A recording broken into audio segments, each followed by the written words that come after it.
화려한 대리석으로 장식된 대한그룹 본사 최상층 임원 전용 화장실의 거울 속에는 핏기가 완전히 사라진 창백한 여자의 얼굴이 비치고 있었는데, 그녀는 떨리는 손끝으로 플라스틱 막대기를 꽉 쥐고 차마 눈을 뜨지 못한 채 거친 숨을 몰아쉬고 있었다. 3년이라는 시간 동안 강태무 회장의 그림자이자 완벽한 비서실장으로 살아왔던 한이서의 인생이 단 하룻밤의 실수로 인해 송두리째 흔들리고 있다는 사실을 인정하기까지는 꽤 오랜 시간이 걸렸지만, 선명하게 떠오른 붉은색 두 줄은 결코 부정할 수 없는 현실을 잔인하게 증명하고 있었다. 지난달 그룹 창립 기념 파티가 끝난 후 술 기운에 취해 벌어졌던 그날의 뜨거웠던 기억이 주마등처럼 스쳐 지나갔고, 이서의 심장은 걷잡을 수 없는 공포와 막막함으로 인해 터질 듯이 요동치기 시작했다. 그녀는 차가운 물로 세수를 하며 억지로 정신을 차리려 노력했고, 거울 속의 자신을 향해 지금 당장 사직서를 제출하고 이 도시를 떠나야 한다고 수십 번 되뇌었지만, 막상 화장실 문을 열고 나가는 발걸음은 천근만근처럼 무거웠다.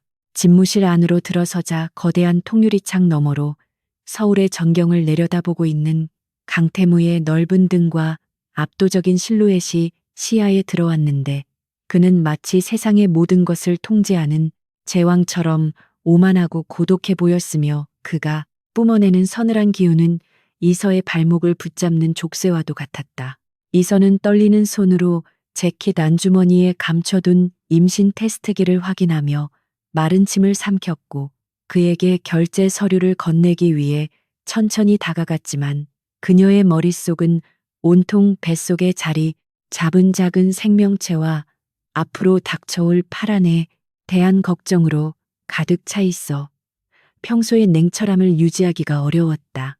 강태무는 서류를 검토하던 시선을 거두지 않은 채 무심한 목소리로 오늘의 일정을 물었고, 이서는 최대한 평정심을 가장하며 목소리를 가다듬었으나 서류를 책상 위에 올려놓는 순간 손끝이 미세하게 떨리는 것을 숨길 수 없었다. 그 찰나의 순간 이서가 급하게 몸을 돌려 나가려다 발이 꼬이며 중심을 잃었고, 그녀의 재킷 주머니에서 미처 깊숙이 넣지 못한 플라스틱 막대기가 둔탁한 소리를 내며 최고급 카펫 위로 떨어지고 말았는데, 그 소리는 적막한 집무실 안에서 마치 천둥 소리처럼 크게 울려 퍼졌다. 바닥에 떨어진 물건의 정체를 확인하려는 이서의 다급한 손길보다 강태무의 날카로운 시선이 먼저 그곳에 닿았고, 두 줄이 선명하게 그어진 테스트기를 바라보는 그의 눈동자가 기이하게 빛나기 시작했다. 강태무는 천천히 자리에서 일어나 바닥에 떨어진 테스트기를 주워 올렸고, 그가 그것을 확인하는 몇 초의 시간은 이서에게 영겁의 시간처럼 느껴져 숨조차 제대로 쉴 수 없었다. 그는 분노하거나 당황하는 기색 없이 지극히 사무적이고 건조한 표정으로 테스트기와 이서의 얼굴을 번갈아 쳐다보았는데, 그 침묵 속에서 계산기를 두드리는 듯한 그의 차가운 눈빛은 이서의 심장을 얼어붙게 만들었다. 태무는 나직하지만 거부할 수 없는 위압감이 서린 목소리로 이것이 자신의 아이냐고 물었고, 이서는 거짓말을 할 수 없다는 것을 본능적으로 깨닫고 고개를 숙인 채 침묵으로 긍정했는데, 그 순간 태무의 입가에는 비릿하고도 알 수 없는 미소가 스쳐 지나갔다.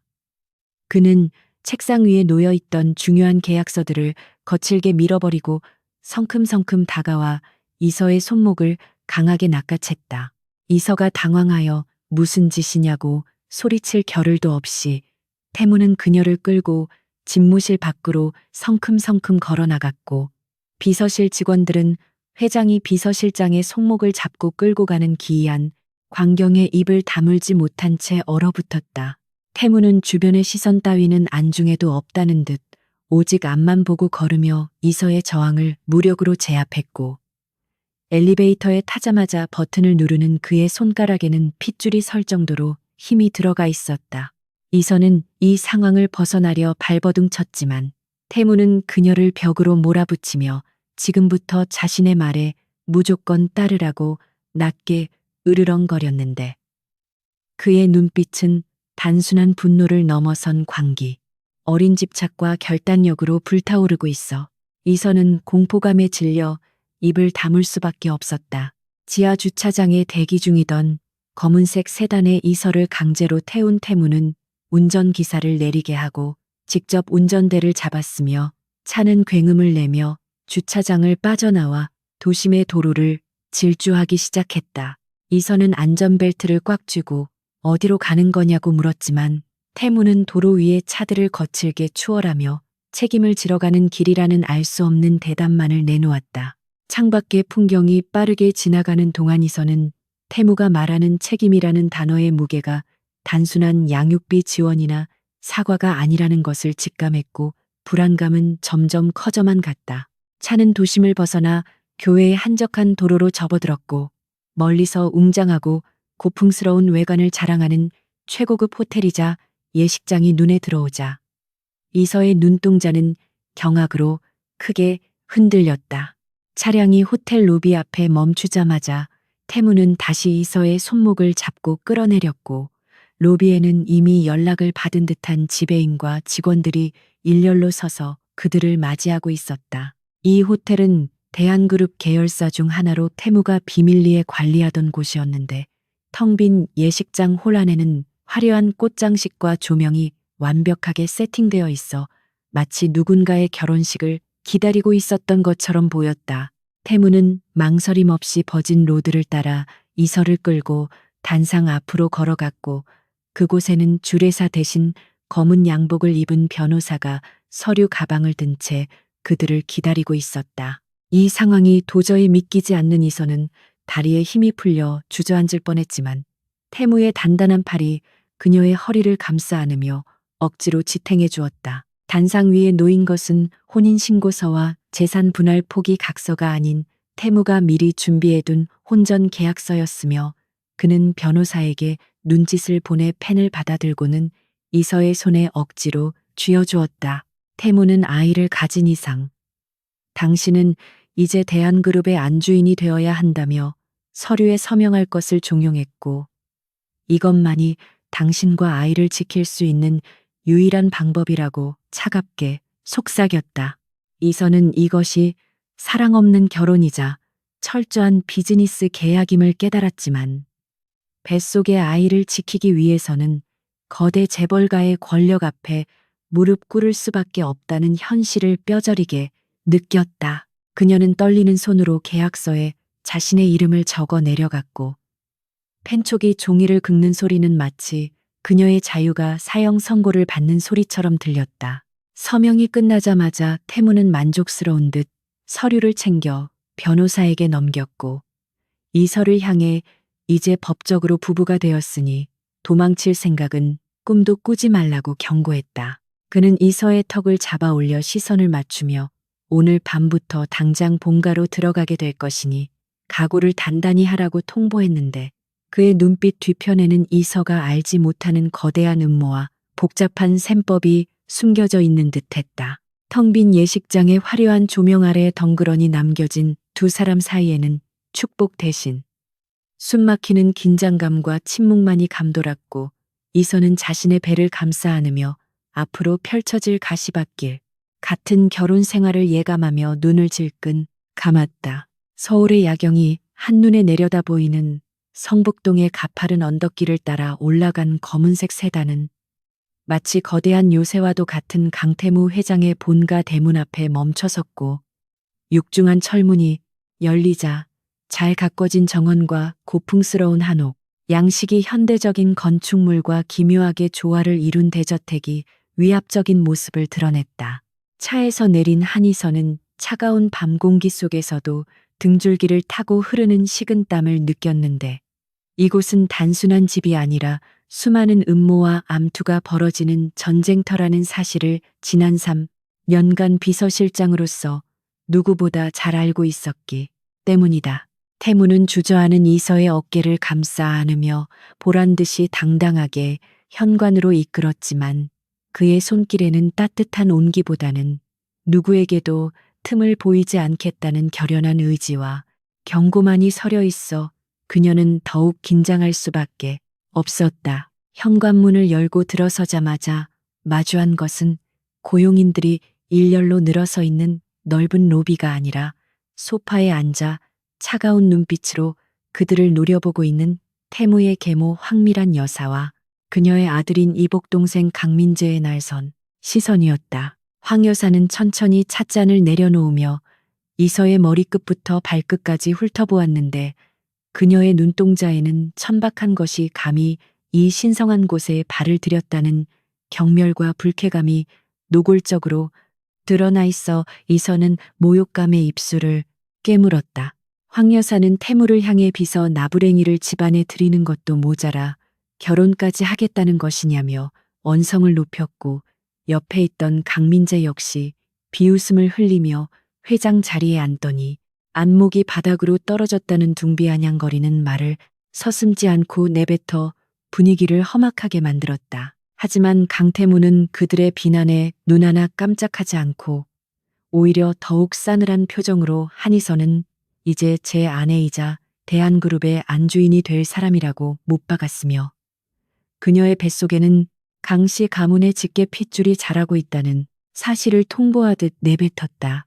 임신이라는 단어가 나오자 황 여사의 얼굴은 순식간에 흑빛으로 변했고 강민재의 입가에 머물던 비웃음도 딱딱하게 굳어버렸는데 그들에게 있어 태무의 후계자가 생긴다는 것은 자신들이 노리던 경영권 승계 구도에 치명적인 변수가 생겼음을 의미하기 때문이었다.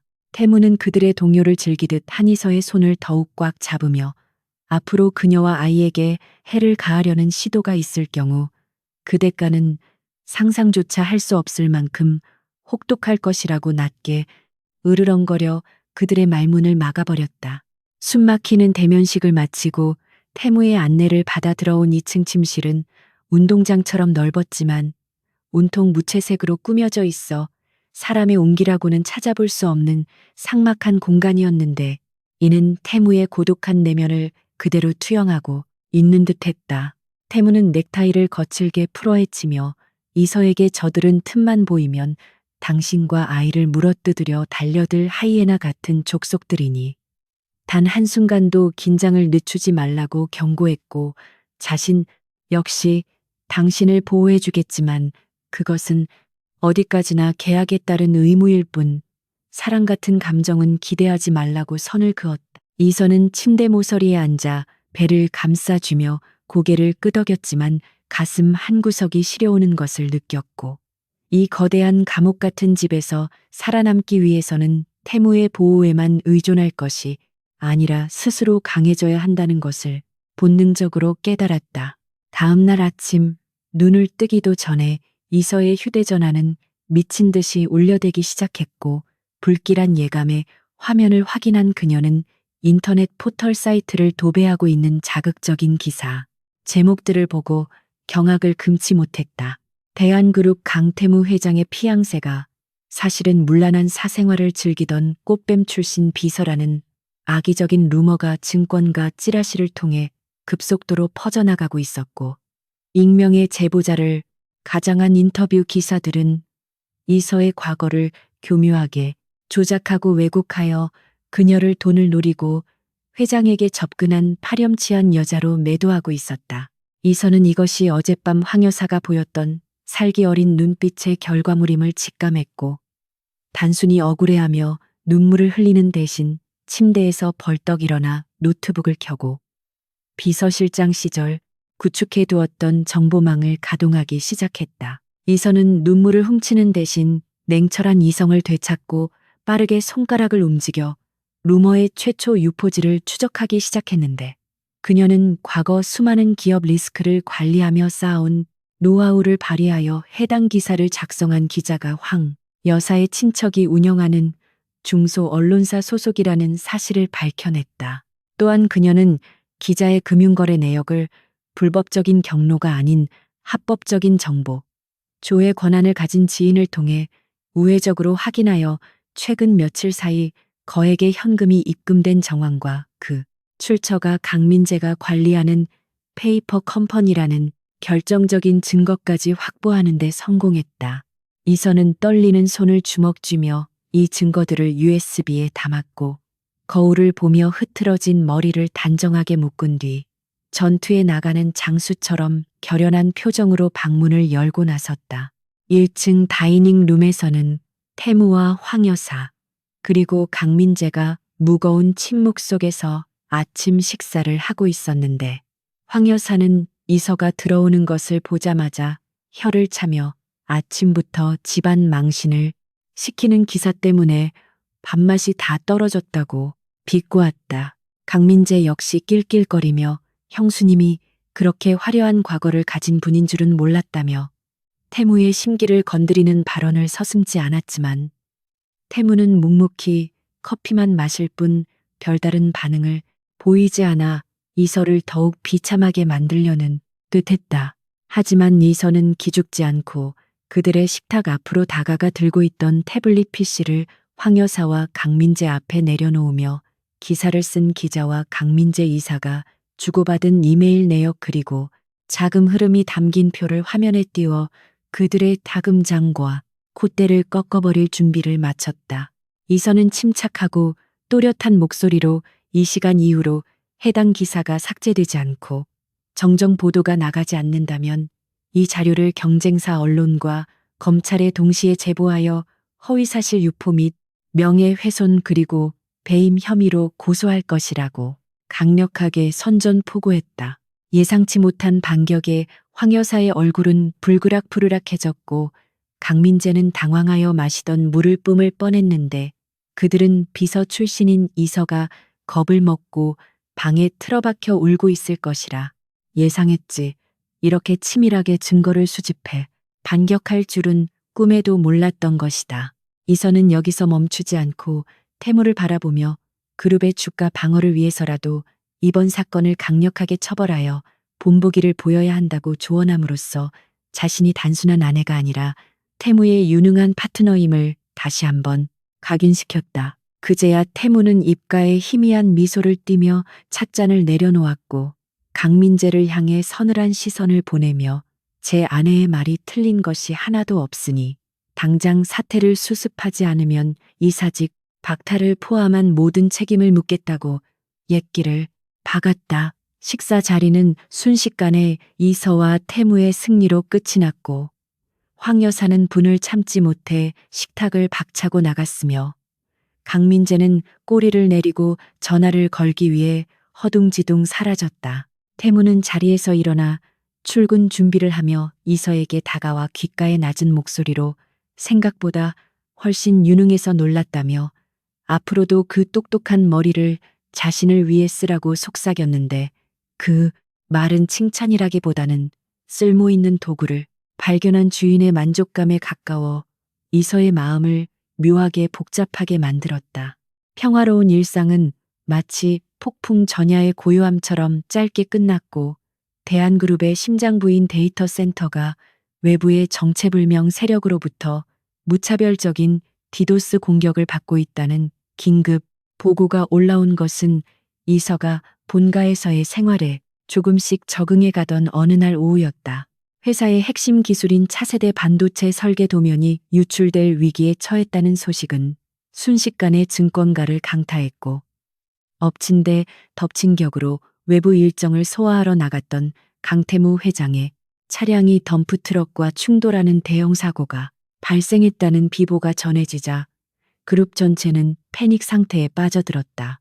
이서는 거실에서 뉴스를 통해 사고 소식을 접하자마자 심장이 내려앉는 듯한 충격을 받았지만 곧바로 이 모든 상황이 우연히 겹친 불행이 아니라 누군가에 의해 정교하게 기획된 거대한 시나리오임을 직감하고 떨리는 손을 꽉 움켜쥐었다.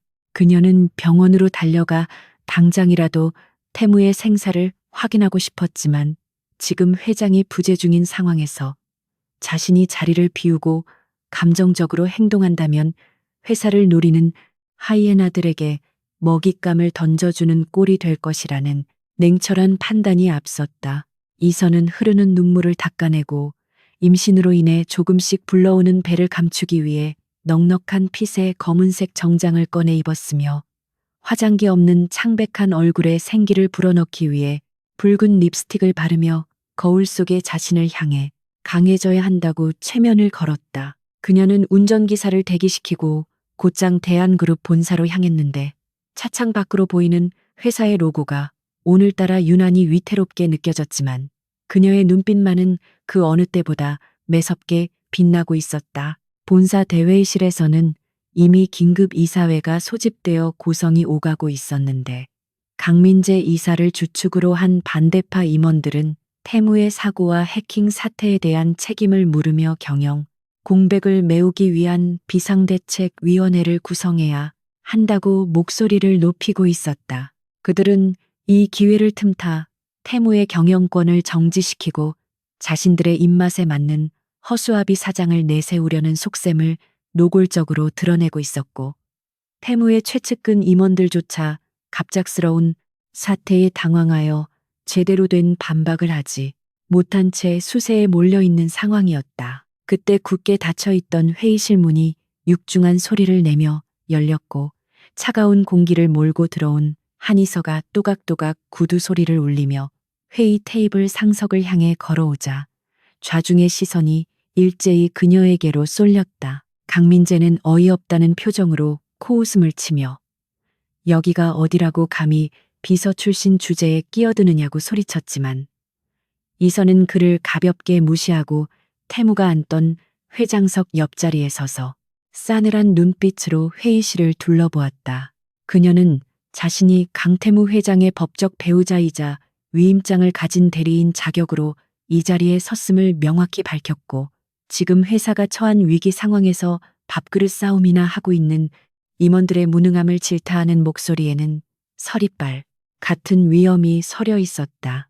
이선은 미리 준비해온 태블릿 PC를 빔 프로젝터에 연결하여 현재 진행 중인 해킹 공격의 패턴을 분석한 데이터를 화면에 띄웠고 복잡한 암호화 로그 기록들을 막힘없이 설명해 나가기 시작했다. 그녀는 이번 해킹이 외부의 침입이 아니라 내부의 보안 코드를 알고 있는 누군가가 방화벽을 일부러 해제하여 발생한 인재라는 사실을 명확한 증거와 함께 제시했는데 이는 비서실장 시절 회사의 모든 보안 프로토콜을 직접 검토하고 승인했던 그녀만이 알 수 있는 치명적인 맹점이었다. 화면에 뜬 접속 로그의 IP 주소가 강민재 이사가 관리하는 해외 지사의 서버로 추적된다는 사실이 밝혀지자 회의실 안은 찬물을 끼얹은 듯 정적에 휩싸였고 기세등등하던 강민재의 얼굴은 순식간에 사색이 되어 식은땀을 흘리기 시작했다. 이선은 떨고 있는 강민재를 똑바로 응시하며 지금 당장 공격을 멈추고 서버를 정상화하지 않으면 이 모든 증거를 경찰청 사이버 수사대에 넘기겠다고 단호하게 경고했다. 회의는 이서의 압승으로 끝났고 그녀의 지휘 아래 보안팀은 신속하게 방화벽을 복구하고 유출된 데이터를 회수하는 작업에 착수했으며 흔들리던 주가는 그녀의 카리스마 넘치는 대응 소식이 알려지면서 다시 안정세를 찾기 시작했다. 모든 상황을 수습하고 나서야 이선은 긴장이 풀리며 찾아온 현기증에 비틀거렸지만 배를 감싸쥐며 간신히 책상을 짚고 버텼고 직원들의 부축을 마다한 채 곧바로 태무가 입원해 있는 대학병원으로 향했다. 병원으로 이동하는 차 안에서 그녀는 창백해진 얼굴로 배를 쓰다듬으며 아이에게 놀라게 해서 미안하다고 속삭였는데 극한의 스트레스 속에서도 아이를 먼저 걱정하는 모성애가 그녀를 지탱하는 유일한 힘이었다. VIP 병동의 특실 문을 열고 들어섰을 때 태무는 머리에 붕대를 감고 한쪽 팔에 깁스를 한 채 침대에 기대 앉아 있었는데 그는 심각한 부상을 입었음에도 불구하고 켜져 있는 TV 뉴스를 통해 이서가 이사회를 장악하고 상황을 반전시킨 보도를 보고 있었다. 이서가 들어오자 태무는 리모컨을 내려놓고 복잡한 눈빛으로 그녀를 바라보았는데 그 눈빛에는 놀라움과 고마움 그리고 미안함이 뒤섞인 알 수 없는 감정이 일렁이고 있었다.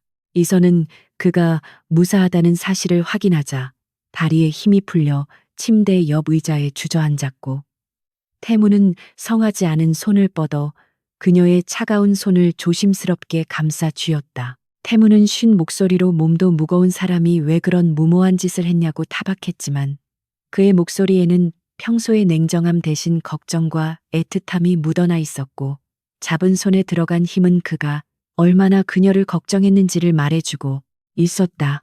이서는 눈시울이 붉어진 채 당신이 무너지면 나와 아이도 끝장나기 때문에 어쩔 수 없는 선택이었다고 짐짓 덤덤하게 대답했지만, 맞잡은 손에서 전해지는 태무의 온기에 그동안 참았던 서름이 북받쳐 오르는 것을 느꼈다. 태무는 잠시 침묵하다가 자신은 태어나서 한 번도 누군가에게 등을 맡겨본 적이 없었는데 오늘 당신이 내 등을 지켜주었다며 나지막하게 고백했고, 그 순간 두 사람 사이를 가로막고 있던 보이지 않는 벽이 허물어지는 듯한 기류가 흘렀다. 그날 밤 이서는 병실 보조 침대에서 잠을 청했는데 태무는 진통제 기운에 잠든 그녀의 얼굴을 한참이나 바라보며 이 여자가 단순한 계약 관계 이상의 존재로 자신의 마음에 들어와 버렸음을 인정하지 않을 수 없었다. 그는 이서가 잠결에 뒤척이며 배를 감싸는 모습을 보고 조심스럽게 이불을 덮어주었고, 자신의 핏줄이 자라고 있는 그녀의 배에 손을 얹어보려다 멈칫하며 씁쓸한 표정으로 손을 거두었다. 태무는 자신이 처한 위험한 상황에 그녀와 아이까지 끌어들였다는 죄책감에 시달렸고, 이들을 지키기 위해서는 더 잔인하고 냉혹해져야 한다고 스스로를 채찍질하며 어둠 속에서 눈을 빛냈다. 다음날 태무의 상태가 호전되어 퇴원 수속을 밟고 본가로 돌아왔을 때 집안의 분위기는 전과는 확연히 달라져 있었는데, 고용인들은 이서를 진정한 안주인으로 대우하며 깍듯이 모셨고, 황 여사와 강민재는 쥐 죽은 듯 방에 틀어박혀 모습을 드러내지 않았다. 하지만 폭풍이 지나간 자리에 찾아온 평화는 오래가지 않았고, 거실 테이블 위에 놓인 출처불명의 택배 상자 하나가 그들의 귀가를 기다리고 있었다. 발신인이 적혀있지 않은 상자를 의아하게 여긴 태무가 칼로 테이프를 뜯고 상자를 열자 그 안에는 붉은 페인트가 피처럼 칠해진 아기, 베넷 저고리와 머리가 뜯겨나간 낡은 인형이 들어있어 보는 이들의 비명을 자아내게 만들었다. 이서는 끔찍한 광경에 헛구역질하며 태무의 등 뒤로 숨었고, 태무의 눈동자는 분노로 활활 타오르며 상자 안에 들어있던 협박 편지를 집어들었는데 그 종이에는 아직 끝나지 않았다. 가장 소중한 것을 잃는 고통을 맛보게 해주마라는 섬뜩한 문구가 적혀 있었다. 이것은 단순한 경영권 다툼을 넘어 태무의 대를 끊어버리겠다는 원색적이고 악랄한 살해 예고였으며, 적들이 이제 수단과 방법을 가리지 않고 이서와 뱃속의 아이를 누리기 시작했다는 명백한 선전포고였다. 태무는 부들부들 떨고 있는 이서를 품에 안고 그녀의 귀를 막아주며 자신이 모든 것을 걸고 지켜주겠다고 맹세했지만, 그의 시선은 상자 속에 담긴 붉은 저고리에서 떨어지지 않은 채 더욱 짙은 어둠으로 가라앉고 있었다. 이 사건을 계기로 태무는 집안의 경비를 대폭 강화하고 이서에게 24시간 밀착 경호를 붙였지만, 이서의 불안감은 좀처럼 가라앉지 않았고 밤마다 악몽에 시달리며 잠을 이루지 못했다. 태무는 그런 이서를 위해 밤새 곁을 지키며 그녀가 안정을 찾을 때까지 손을 잡아주거나 책을 읽어주는 등 의외의 다정함을 보여주었는데, 이러한 위기 상황은 역설적이게도 두 사람의 관계를 더욱 단단하게 묶어주는 계기가 되었다. 어느 날 밤 태무는 악몽에서 깨어 식은땀을 흘리는 이서에게 따뜻한 우유를 건네며 자신의 어린 시절 이야기를 꺼냈는데, 그것은 그가 어머니를 잃고 계모의 학대 속에서 살아남기 위해 어떻게 감정을 죽이고 괴물이 되어야 했는지에 대한 슬픈 고백이었다. 이서는 태무의 고백을 들으며 그가 겉으로는 차갑고 완벽해 보이지만 내면은 상처받은 어린아이와 같다는 것을 깨닫고 연민과 함께 깊은 사랑을 느끼기 시작했고, 조심스럽게 다가가 그의 어깨를 감싸 안아주었다. 태무는 이서의 품에 기대어 처음으로 편안함을 느꼈고, 그녀의 체향과 뱃속 아이의 존재가 자신에게 삶의 의미를 부여해주고 있다는 사실을 깨닫고는 그녀의 이마에 조심스럽게 입을 맞추었다. 하지만 그들의 애틋한 감정이 깊어질수록 그림자 속에 숨어있는 적들의 칼날은 더욱 날카롭게 벼려지고 있었고, 이서가 산부인과 검진을 위해 병원을 찾았던 날 의사로 위장한 괴한이 진료실로 침입하는 초유의 사태가 발생하면서 긴장감은 최고조에 달하게 되었다. 산부인과 진료실 문을 박차고 들어온 괴한이 품에서 날카로운 흉기를 꺼내 들고 이서에게 달려들던 절체절명의 순간, 강태무가 배치해둔 경호원들이 들이닥쳐 순식간에 괴한을 제압하고 바닥에 내리꽂았는데, 그 모든 과정은 눈 깜짝할 사이에 벌어진 일이라 이서는 비명조차 지르지 못한 채 굳어버렸다. 뒤늦게 소식을 듣고 병원으로 달려온 태무는 사색이 된 얼굴로 이서의 어깨를 감싸 안으며 다친 곳은 없는지 확인했고, 바닥에 결박된 괴한을 향해 당장이라도 죽일 듯한 살기를 내뿜으며 배우가 누구인지 반드시 밝혀내 뼈와 살을 분리해 놓겠다고 으르렁거렸다. 이 사건은 다행히 미수에 그쳤지만 이서의 마음속에는 지울 수 없는 공포와 함께 도대체 왜 적들이 이토록 집요하게 아직 태어나지도 않은 아이를 노리는지에 대한 근본적인 의구심이 싹트기 시작했다. 집으로 돌아온 후에도 태무는 이서를 한시도 혼자 두려워하지 않았고 서재에 틀어박혀 범인의 배우를 캐는데 혈안이 되어 있었는데, 이서는 잠이 오지 않아 물을 마시러 나왔다가 서재 문이 살짝 열려 있는 것을 발견하고 무언가에 이끌리듯 발걸음을 옮겼다. 태무가 잠시 자리를 비운 사이 책상 위에는 평소에는 볼 수 없었던 낡은 가죽 파일 하나가 펼쳐져 있었고, 이서는 호기심과 불안감이 뒤섞인 감정으로 그 파일에 시선을 고정했는데, 그곳에는 선대회장 유언 집행에 관한 건이라는 제목이 선명하게 적혀 있었다. 떨리는 손으로 문서를 읽어내려가던 이서의 눈동자가 점차 커지더니 이내 충격으로 인해 거칠게 흔들리기 시작했고, 그녀는 입을 틀어막은 채 뒷걸음질 쳤다. 문서의 내용은 실로 충격적이었는데, 강태무가 선대 회장의 유산을 상속받고 그룹의 경영권을 온전히 방어하기 위해서는 올해 안으로 반드시 법적 배우자와의 사이에서 직계 혈통을 생산해야 한다는 조건이 명시되어 있었으며, 만약 이를 충족하지 못할 경우 모든 지분은 사회환원재단으로 귀속된다는 잔인한 조항이 담겨 있었다. 이서는 그제야 태무가 왜 그토록 테스트기에 두 줄을 확인하자마자 결혼을 서둘렀는지, 그리고 왜 시도 때도 없이 아이의 안위를 확인하며 과잉보호를 했는지에 대한 모든 퍼즐이 맞춰지는 것을 느꼈고, 그 모든 것이 사랑이 아닌 철저한 비즈니스 계산이었다는 사실에 치를 떨었다. 그녀는 자신이 태무에게 있어 사랑하는 아내가 아니라 그저 유산을 상속받기 위한 도구이자 아이를 담는 그릇에 불과했다는 비참한 현실을 깨닫고 심장이 찢어지는 듯한 고통을 느꼈다. 그때 등 뒤에서 서재 문이 열리는 소리가 들리고 샤워를 마친 태무가 들어왔는데, 그는 이서가 자신의 책상 앞에서 그 서류를 보고 있다는 사실을 인지하자마자 당황한 기색이 역력한 얼굴로 굳어버렸다. 이서는 배신감에 가득 찬 눈으로 태무를 노려보며 이 결혼의 목적이 고작 이거였냐고 따져 물었고, 태무는 오해라며 다가오려 했지만 이서는 뒷걸음질 치며 그에게 손대지 말라고 소리쳤다. 태무는 처음에는 어쩔 수 없는 선택이었지만 지금은 진심으로 당신과 아이를 원한다고 변명하려 했으나, 이미 신뢰가 깨져버린 이서의 귀에는 그 모든 말이 비겁한 변명으로밖에 들리지 않았고, 그녀는 차갑게 식은 눈빛으로 태무를 바라보며 당신은 정말 최악의 남자라고 쏘아붙였다. 두 사람 사이에 흐르는 냉랭한 기류는 집안 전체를 얼어붙게 만들었고, 이서는 침실문을 걸어 잠근 채 태무와의 대화를 거부하며 깊은 절망감에 빠져 있었는데, 그때 그녀의 휴대폰으로 발신자 정보 없음이라고 뜨는 전화가 걸려왔다. 힘없이 전화를 받은 이서의 귓가에 들려온 것은 다름 아닌 그녀의 유일한 혈육이자 어머니처럼 그녀를 키워준 이모의 다급하고 고통스러운 비명소리였고, 수화기 너머로 들려오는 낯선 남자의 목소리는 이서의 심장을 덜컥 내려앉게 만들었다.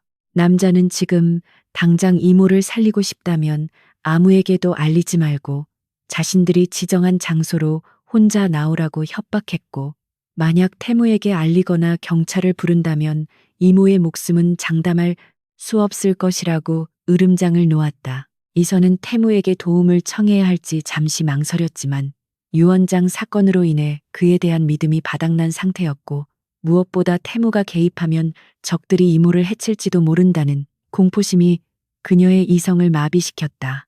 그녀는 결국 혼자 해결하기로 결심하고 태무가 출근한 틈을 타 몰래 뒷문으로 빠져나갔는데, 택시를 타고 약속 장소인 외곽의 폐창고로 향하는 내내 뱃속의 아이를 어루만지며 제발 이 아이와 이모를 지켜달라고 간절히 기도했다. 창밖으로 스쳐 지나가는 풍경은 황량하기 그지없었고, 이서는 자신이 걷고 있는 이 길이 돌아올 수 없는 강을 건너는 것만 같아 두려움에 몸을 떨었지만, 사랑하는 가족을 구하기 위해서는 호랑이 굴로 들어가는 수밖에 없었다. 한편 회사에서 중요한 회의를 주재하던 태무는 비서로부터 집안의 보안 시스템에 이상 징후가 포착되었고, 이서가 사라졌다는 보고를 받자마자 회의를 중단하고 자리를 박차고 일어났다. 그는 직감적으로 이서가 납치되었거나 누군가의 협박에 의해 스스로 움직였다는 것을 깨닫고 즉시 위치 추적팀을 가동하여 이서의 휴대폰 신호를 쫓기 시작했는데, 모니터에 나타난 좌표가 도심과 멀리 떨어진 외곽 지역을 가리키자 그의 얼굴은 무섭게 일그러졌다.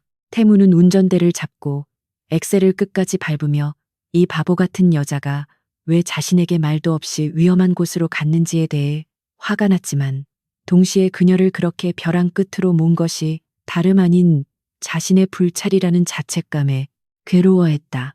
폐창고에 도착한 이서는 놈들이 시키는 대로 휴대폰을 버리고 어두컴컴한 창고 안으로 들어갔는데, 그곳에는 의자에 묶여 입에 재갈이 물린 채 공포에 떨고 있는 이모와 그 주위를 둘러싸고 있는 험상궂은 사내들이 기다리고 있었다.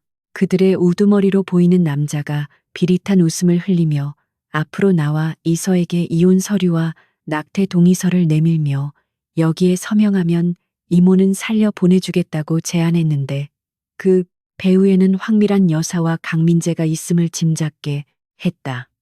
이서는 서류와 이모를 번갈아 바라보며 갈등했고, 남자는 이서의 망설임이 길어지자 부하들에게 눈짓을 보내 이모에게 위협을 가하려는 시룻을 하여 이서를 압박했다. 절박한 상황에서 이서가 펜을 잡으려는 순간 창고의 낡은 철문이 굉음을 내며 부서지듯 열렸고, 먼지 구름 속에서 강태무가 지옥에서 온 사신과도 같은 표정으로 걸어 들어왔다. 그는 뒤따라온 경호원들에게 눈짓을 보내 순식간에 입구를 차단했고, 놀란 사내들이 무기를 꺼내 들고 텟의 전화를 갖추자 태무는 코웃음을 치며 재킷을 벗어 던지고 소매를 걷어붙였다. 태무는 이서를 향해 겁먹지 말라는 듯 짧게 눈을 맞춘 뒤 놈들을 향해 내 아내와 가족에게 손끝 하나라도 건드린다면 살아서 이곳을 나가지 못할 것이라고 낮게 으르렁거렸는데, 그 목소리에는 타협 따위는 없는 절대적인 힘과 분노가 실려 있었다. 수정 열쇠에도 불구하고 태무는 물러서지 않고 맨주먹으로 덤벼드는 사내들을 하나둘씩 쓰러뜨리기 시작했는데, 평소의 귀공자 같은 모습은 온데간데 없고 오직 이서를 지키기 위해 본능적으로 싸우는 야수의 모습만이 남아 있었다. 하지만 놈들은 비겁하게도 이서가 있는 쪽으로 쇠파이프를 휘두르며 위협을 가했고, 태무는 싸우는 와중에도 시선은 계속 이서에게 고정되어 있어 방어의 허점을 보일 수밖에 없었다. 그때 숨어있던 강민재의 하수인이 이서를 향해 날카로운 칼을 들고 돌진했고, 이를 목격한 태무는 자신의 등 뒤에 있던 적을 무방비 상태로 둔 채 이서를 감싸 안기 위해 몸을 날렸다. 둔탁한 타격음과 함께 태무의 등 뒤로 붉은 선혈이 튀었고, 그는 고통을 삼키며 이서를 자신의 품 안으로 완전히 숨겼는데 이서는 태무의 어깨 너머로 그가 칼에 찔리는 것을 목격하고 찢어질 듯한 비명을 질렀다. 피를 흘리며 쓰러지는 와중에도 태무는 이서의 귀를 막으며 괜찮다고 속삭였고 뒤늦게 도착한 경찰 특공대가 창고 안으로 진입하여 상황을 정리하기 시작했지만 태무의 의식은 이미 흐릿해져 가고 있었다. 이서는 피투성이가 된 태무를 끌어안고 오열하며 제발 눈을 뜨라고 소리쳤지만 태무는 희미한 미소를 지으며 당신과 아이를 지켜서 다행이라는 말을 남기고 힘없이 눈을 감아버렸고 이서의 세상은 암흑으로 변해버렸다. 구급차의 요란한 사이렌 소리가 칠흑 같은 어둠을 가르며 도심을 질주하는 동안 한이서는 산소 마스크를 쓴 채 가쁜 숨을 몰아쉬는 강태무의 차가운 손을 잡고 하염없이 눈물을 쏟아내고 있었는데 피로 얼룩진 그의 와이셔츠는 그녀의 가슴을 후벼 파는 듯한 통증을 안겨주었다. 구급대원들이 그의 바이탈 사인을 체크하며 다급하게 응급처치를 하는 긴박한 상황 속에서도 태무는 무의식 중에 계속 이서의 이름을 부르며 손을 허공으로 젓고 있어 그가 쓰러지는 마지막 순간까지 오직 그녀와 아이의 안전만을 걱정했다는 사실이 이서의 마음을 무겁게 짓눌렀다. 병원 응급실에 도착하자마자 대기하고 있던 의료진이 그를 이동 침대로 옮겨 수술실로 향했고 이서는 수술실의 육중한 문이 닫히고 빨간 불이 들어오는 것을 보며 다리에 힘이 풀려 그 자리에 주저앉고 말았는데 그녀의 손과 옷에 묻은 태무의 붉은 피는 그가 그녀를 위해 목숨을 걸었다는 잔인하고도 슬픈 증거였다. 수술이 진행되는 긴 시간 동안 이서는 차가운 복도 의자에 앉아 두 손을 모으고 신에게 간절히 기도했는데 그녀는 그동안 태무의 진심을 의심하고 그를 밀어냈던 자신의 어리석음을 뼈저리게 후회하며 제발 그를 살려만 준다면 평생 그의 곁에서 속죄하며 살겠다고 맹세했다.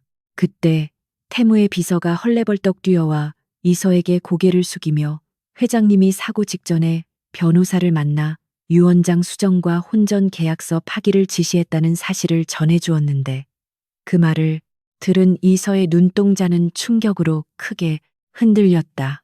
비서는 태무가 아이의 유무와 상관없이 자신의 모든 재산을 이서에게 상속하고 그녀가 원한다면 언제든지 자유를 주겠다는 내용을 담으려 했다는 것을 설명하며 회장님이 사모님을 얼마나 깊이 사랑하고 있었는지에 대해 뒤늦게 털어놓았다. 이서는 비서가 건넨 태무의 다이어리를 받아들고 떨리는 손으로 펼쳐보았는데 그 안에는 태무가 처음 이서를 만났던 날부터 시작하여 그녀가 임신 사실을 알게 되었을 때의 당혹감 그리고 그녀를 지키기 위해 얼마나 많은 고민과 두려움을 안고 있었는지가 빼곡하게 적혀 있었다. 특히 계약서 문제로 이서가 상처받을까봐 전전긍긍하며 어떻게 하면 자신의 진심을 전할 수 있을지 고민한 흔적들은 이서의 가슴을 미어지게 만들었고 그녀는 다이어리를 끌어안고 소리 죽여 오열했다. 자신이 오해했던 냉혈한 비즈니스맨 강태무는 사실 서툰 표현 속에 누구보다 뜨거운 사랑을 품고 있었던 남자였으며 그 모든 차가운 가면은 오직 험악한 집안 분위기 속에서 이서를 보호하기 위한 방패였음을 깨닫게 된 것이다. 한편 병원 밖에서는 강태무를 습격하고 한이서를 납치 사주한 혐의로 경찰들이 황미란 여사와 강민재가 머물고 있는 본가로 들이닥쳤는데 그들은 태무가 죽었을 것이라 확신하고 샴페인을 터뜨리며 승리를 자축하고 있던 중이었다. 들이닥친 경찰들이 체포영장을 들이밀자 황 여사는 표독스럽게 소리를 지르며 자신이 누구인지 아느냐고 발악했으나 경찰은 이미 현장에서 체포된 행동대장들의 자백과 태무가 미리 확보해둔 강민재의 횡령 및 살인교사, 증거 자료들을 제시하며 그들의 손목에 차가운 수갑을 채웠다. 강민재는 사색이 되어 변호사를 부르라고 고래고래 소리쳤지만 이미 그들의 몰락을 감지한 법무팀조차 등을 돌린 상태였고 그들은 수많은 취재진의 카메라 플래시 세례를 받으며 경찰차에 태워지는 굴욕적인 최후를 맞이했다. 수술실에 불이 꺼지고 집도이가 피곤한 기색으로 걸어 나오자 이선은 벌떡 일어나 그에게 달려갔는데 의사는 다행히 흉기가 장기를 비껴나가 생명에는 지장이 없으나 과다 출혈로 인해 의식을 회복하는 데 시간이 걸릴 수 있다는 소견을 밝혔다. 이선은 안도의 한숨을 내쉬며 중환자실로 옮겨진 태무의 곁을 지키기 시작했는데 창백하게 누워있는 그의 얼굴을 볼 때마다 가슴이 저려왔지만 뱃속의 아이를 위해서라도 밥을 챙겨 먹으며 그가 깨어나기를 기다렸다. 그녀는 매일 태무의 손을 잡고 뱃속 아이의 태동을 느끼게 해주며 오늘 있었던 일들을 조곤조곤 이야기해 주었고 비록 대답은 없었지만 태무가 듣고 있을 것이라 믿으며 희망의 급끈을 놓지 않았다. 일주일이라는 시간이 흐르고 새벽녘 창가로 스며드는 햇살이 병실을 비출 때 이선은 깜빡 잠이 들었다가 손가락에 느껴지는 미세한 움직임에 번쩍 눈을 떴는데 태무의 속눈썹이 파르르 떨리더니 천천히 눈꺼풀이 들어 올려지며 초점 없는 눈동자가 이서를 향했다. 이서는 믿기지 않는 듯 입을 틀어막고 의사를 부르려 했으나 태무가 힘없는 손길로 그녀의 손목을 잡아 말렸고 산소 호흡기 너머로 갈라지는 목소리를 쥐어짜며 몸은 괜찮냐고 물었다. 생사의 갈림길에서 돌아온 그가 자신의 고통보다 이서의 안위를 먼저 묻는 모습에 이서는 왈칵 눈물을 쏟으며 고개를 끄덕였고 태무의 가슴에 얼굴을 묻은 채 당신이 잘못되는 줄 알았다며 엉엉 울었다. 태무는 힘겹게 손을 들어 이서의 머리카락을 쓰다듬으며 자신은 당신과 아이를 두고 절대 혼자 죽지 않는다고 약속하지 않았냐며 희미한 미소를 지어 보였는데 그 미소는 그동안 이서가 보아왔던 그 어떤 모습보다 평온하고 따뜻해 보였다. 의료진이 들어와 태무의 상태를 체크하고 일반 병실로 옮겨도 좋다는 판정을 내리자 병실 안은 기쁨과 안도로 가득 찼고 소식을 듣고 달려온 비서실 직원들도 눈시울을 붉히며 회장의 귀환을 환영했다. 태무는 침대를 세워 앉은 뒤 이서의 손을 꼭 잡고 그동안 마음고생시켜서 미안하다는 말과 함께 이제 모든 위협이 사라졌으니 우리 세 식구 행복하게 살자고 진심 어린 고백을 전했다. 퇴원 후 태무는 경영일선에 복귀하기 전 잠시 휴식을 취하며 이서와 함께 태교 여행을 떠나기로 결심했는데 그들이 선택한 곳은 복잡한 서울을 떠나 한적하고 공기 좋은 남해의 프라이빗 리조트였다.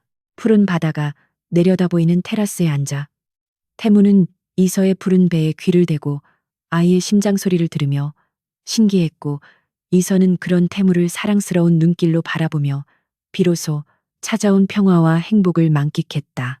태무는 이서에게 미리 준비해둔 반지를 건네며 쫓기듯 했던 예식장이 아닌 당신이 가장 아름다운 모습일 때 정식으로 다시 프러포즈하고 싶었다고 말하며 무릎을 꿇었고 이서는 기쁨의 눈물을 흘리며 그의 청혼을 받아들였다. 그러나 그들의 행복한 시간도 잠시 뉴스 속보를 통해 구치소에 수감 중이던 강민재가 이송 도중 교도관을 매수하여 탈주했다는 충격적인 소식이 전해졌고 태무의 표정은 순식간에 굳어졌다. 강민재는 잃을 것이 없는 쥐가 고양이를 물듯 마지막 발악을 준비하고 있었고 그는 태무와 이서가 머물고 있는 리조트의 위치를 파악하여 복수의 칼날을 갈며 그곳으로 향하고 있었다. 태무는 직감적으로 위험을 감지하고 이서를 객실 안으로 피신시킨 뒤 경호팀에게 비상 연락을 취했으나 폭풍으로 인해 외부와의 통신이 원활하지 않아 고립무원의 상태에 빠지게 되었다. 창밖에는 거센 비바람이 몰아치고 있었고 어둠 속에서 불청객의 그림자가 서서히 그들의 숙소를 향해 다가오고 있었다. 거센 비바람이 리조트의 통유리창을 깨부술듯이 두들겨대는 소리가 적막한 객실 안을 가득 채우고 있었고 간간이 번쩍이는 번개는 공포에 질린 한이서의 창백한 얼굴을 비추었다가 사라지기를 반복하고 있었다.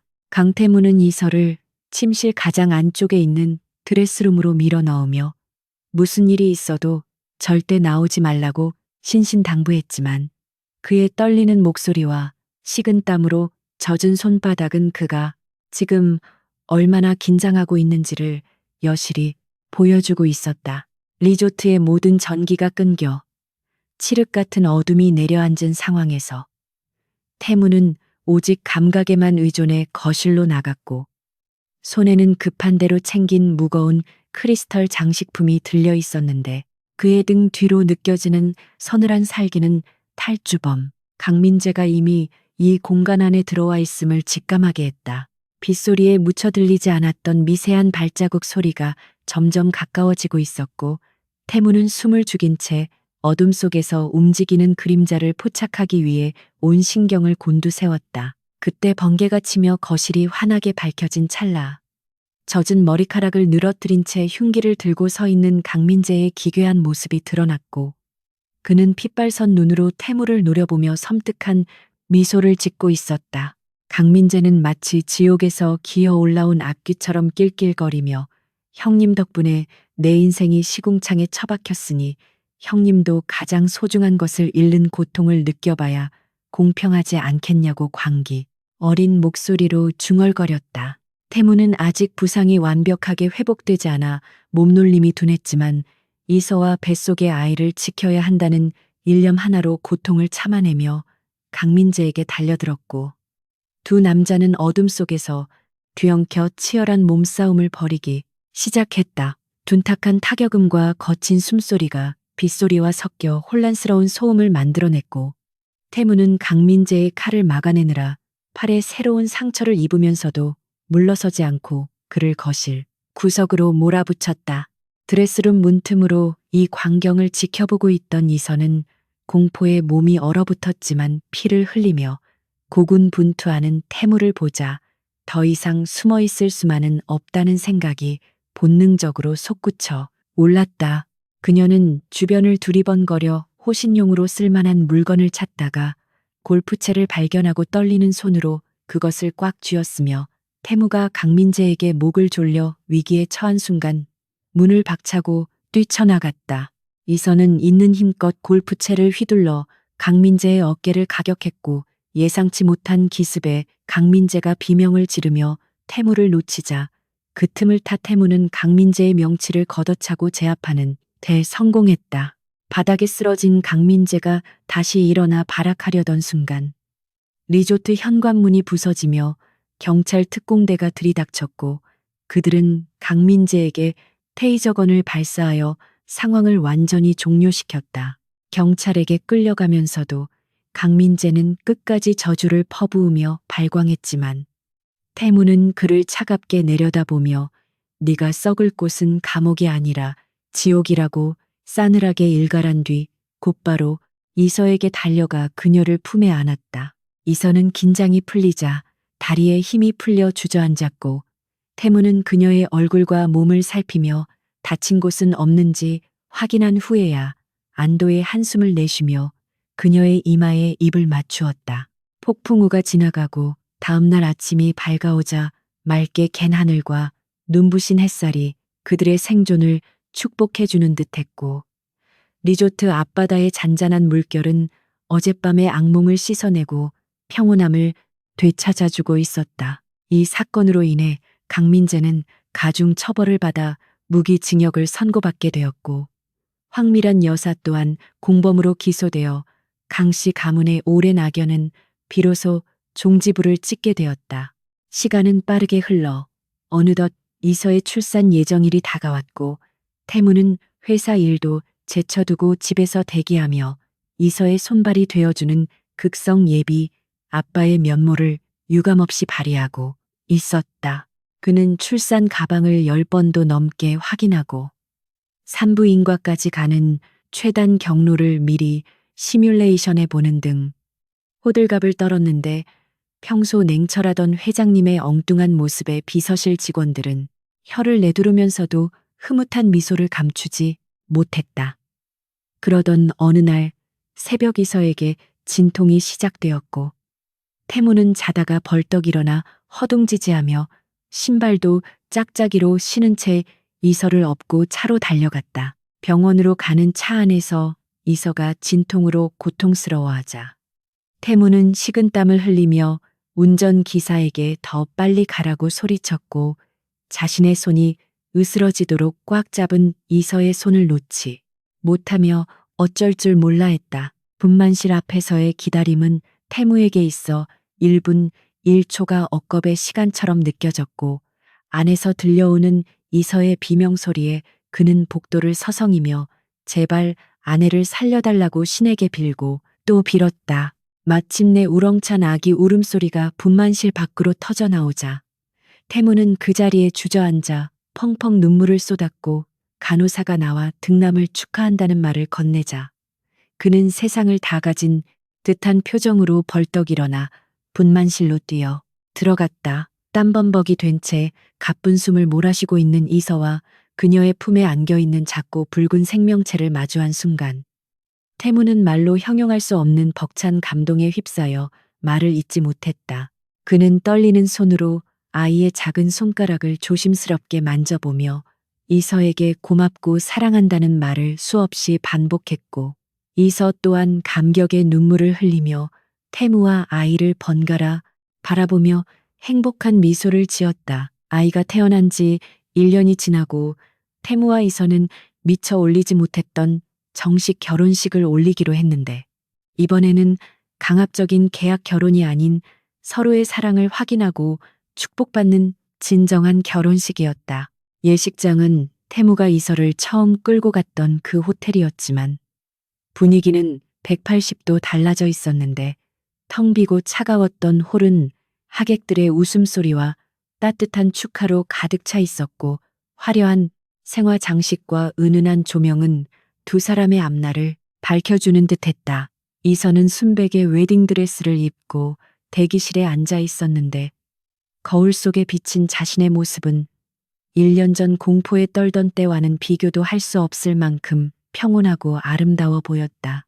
태무는 턱시도를 차려입고 대기실로 들어와 이서의 모습을 보자마자 넋을 잃고 바라보며 세상에서 가장 아름다운 신부라고 감탄을 금치 못했다.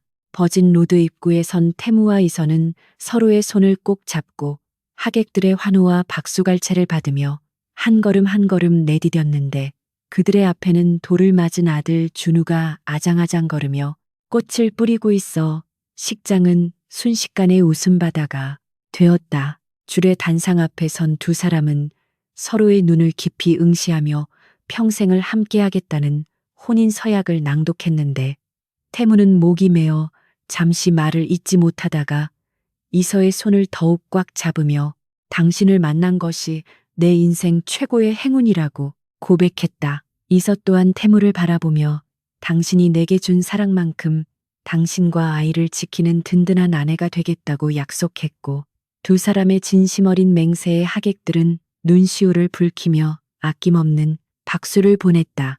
결혼식이 끝나고 피로연이 이어지는 동안 태무는 한시도 이서의 곁을 떠나지 않고 그녀를 챙겼는데 과거 차가운 워커홀릭이었던 그가 아들 바보 아내 바보가 되어버린 모습은 제게의 큰 화제거리가 되었다. 태무는 건배 제의를 하며 지난날의 과오와 시련들이 있었기에 지금의 행복이 더욱 소중하게 느껴진다며 이 모든 것을 가능하게 해준 이서에게 다시 한번 감사를 표했다. 밤하늘을 수놓는 불꽃놀이를 바라보며 이서는 태무의 어깨에 기대어 우리가 처음 만났던 날의 그 실수가 이렇게 완벽한 행복으로 이어질 줄은 꿈에도 몰랐다고 속삭였다. 태무는 이서의 허리를 감싸 안으며 그건 실수가 아니라 운명이었다고 대답했고 두 사람은 찬란하게 터지는 불꽃 아래에서 달콤한 입맞춤을 나누었다. 몇 년 후 대한그룹은 태무의 혁신적인 경영과 이서의 내조 덕분에 글로벌 기업으로 더욱 성장했고 두 사람은 사회 공헌 활동에도 앞장서며 존경받는 기업인 부부로 자리매김했다. 주말 오후 한가로운 저택의 정원에서는 태무가 훌쩍 자란 아들 준우와 함께 공놀이를 하고 있었고 이서는 둘째를 임신한 몸으로 벤치에 앉아 그 모습을 흐뭇하게 바라보고 있었다. 준우가 넘어져 울음을 터뜨리자 태무가 달려가 아이를 안아주고 흙을 털어주는 모습은 영락없는 다정한 아빠의 모습이었고, 이선은 그 평화로운 풍경을 눈에 담으며 자신의 선택이 틀리지 않았음을 다시금 확신했다. 그녀는 불어오는 봄바람을 느끼며 배를 쓰다듬었고, 과거의 두려움과 절망은 이제 추억이라는 이름으로 희미해져 있었다.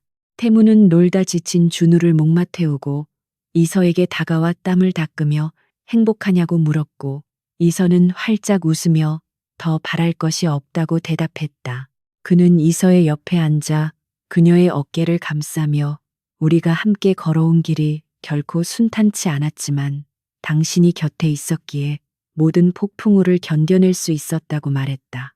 이서는 태무의 손을 잡고 우리의 이야기는 이제 시작일 뿐이라며 앞으로 펼쳐질 미래에 대한 기대감을 내비쳤고, 태무는 고개를 끄덕이며 영원히 당신과 아이들을 지키는 울타리가 되겠다고 다짐했다. 저녁 노을이 붉게 물드는 하늘 아래 세 식구, 아니 곧 내 식구가 될 그들의 그림자가 길게 드리워졌고, 그 모습은 마치 한 폭의 그림처럼 아름답고 견고해 보였다. 그날 밤 잠든 아이를 사이에 두고 태무와 이선은 침대에 누워 도란도란 이야기를 나누었는데, 태무는 문득 서랍에서 낡은 상자 하나를 꺼내왔다. 그 안에는 처음 이서가 임신 사실을 알렸던 그 두 줄이 그어진 테스트기가 소중하게 보관되어 있었는데, 태무는 그것을 바라보며 이것이 우리 가족의 시작점이었다고 회상했다. 이서는 쑥스러운 듯 웃으며 그때는 정말 하늘이 무너지는 줄 알았다고 말했지만, 태무는 그날 당신을 끌고 예식장으로 갔던 것이 내 인생에서 가장 잘한 선택이었다고 진지하게 말했다. 두 사람은 서로를 마주보며 깊은 사랑을 담아 미소 지었고, 그들의 눈동자 속에는 서로에 대한 믿음과 애정이 가득 차 있었다. 강태무와 한이서의 사랑 이야기는 재벌과 스캔들로 시작되었지만 시련과 고난을 극복하고 진정한 가족의 의미를 찾아가는 여정으로 완성되었다. 그들은 서로의 상처를 보듬어주고 부족함을 채워주며 세상 그 어떤 것보다 단단한 사랑의 결실을 맺었고, 그들의 이야기는 많은 사람들에게 희망과 감동을 전해주는 전설 같은 러브 스토리로 남게 되었다. 이제 더 이상 두려움도 의심도 없는 그들의 앞날에는 오직 따스한 햇살과 행복만이 가득할 것이며, 그들은 언제까지나 서로의 손을 놓지 않고 함께 걸어갈 것이다. 밤이 깊어지고 세상이 잠든 시간에도 강태무의 저택에서는 사랑의 온기가 꺼지지 않고 타오르고 있었고, 그것은 그들이 만들어갈 영원한 해피엔딩을 약속하고 있었다.